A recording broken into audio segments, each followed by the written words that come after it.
சமீப காலத்துக்கு முன்னாடி ராகுல் காந்தி வந்து ஏற்கனவே இதே மாதிரியான தொடர்ந்து இதுக்கு முன்னாடி நடந்த ஒரு ரயில்வே பற்றி சொன்னார்.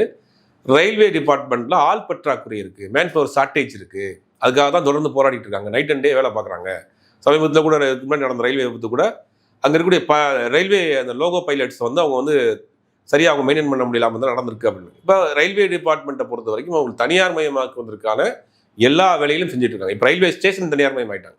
இப்போ நீங்கள் சென்னையில் இருக்கக்கூடிய எக்மோருக்கு போனீங்கன்னா எக்மோரில் அந்த இருக்கக்கூடிய எல்லாத்துக்கும் பிளாட்ஃபார்ம் டிக்கெட் ஆல்ரெடி இருக்குது.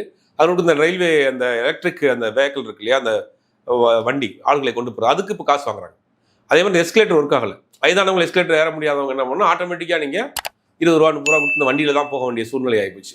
இப்போ ரயில்வே டிபார்ட்மெண்ட் முற்றிலுமாக அது வந்து ஏகப்பட்ட குழப்படியில் இருக்குங்கிறது தான் தெரியுது. ஆள் பற்றாக்குறை இருக்குது, டெக்னிக்கலாக வந்து நிறைய அட்வான்டேஜ் ஒன்றும் அட்வான்ஸ்டு பண்ணாமல் இருக்கிறாங்க. இந்த கவாச்னு ஒரு கருவி பொருத்தணும், அது எப்படின்னா ஆட்டோமேட்டிக்காக இந்த மாதிரியான வர்றப்ப சிக்னல் கொடுத்துரும் அப்படின்றாங்க. அதெல்லாம் இன்னும் இம்ப்ளிமெண்ட் பண்ணாமல் இருக்கிறாங்க.